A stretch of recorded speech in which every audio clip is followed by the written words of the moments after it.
एक छोटे से शहर में रमेश नाम का एक व्यापारी रहता था। वह बहुत धार्मिक था, लेकिन उसका जीवन अधूरा था क्योंकि उसके कोई संतान नहीं थी। उसने नगर के प्रसिद्ध नारायण मंदिर में जाकर मन्नत मांगी।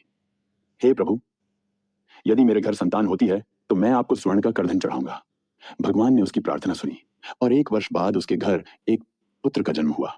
रमेश बहुत खुश हुआ और उसने अपने वचन को पूरा करने का निश्चय किया। रमेश अपने नगर के सबसे प्रसिद्ध सुनार महेश के पास गया। महेश एक कुशल सुनार था, लेकिन वह शिव का अनन्य भक्त था और नारायण मंदिर में जाना पसंद नहीं करता था।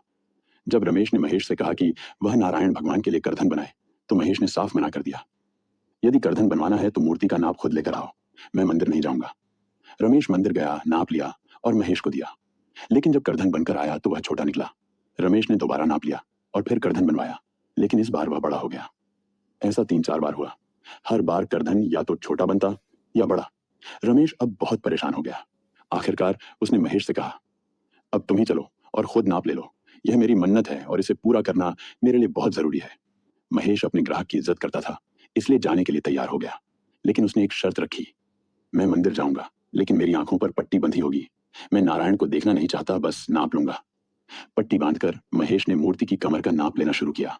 लेकिन जैसे ही उसका हाथ भगवान नारायण के हाथों से स्पर्श हुआ, उसे रुद्राक्ष की अनुभूति हुई। अरे, नारायण के हाथ में रुद्राक्ष! उसका मन विचलित हुआ। उसने पट्टी हल्की सी खिसकाकर देखा, नहीं, यह तो नारायण है। उसने फिर आंखें ढक ली और आगे बढ़ा। अब उसका हाथ गले तक पहुंचा।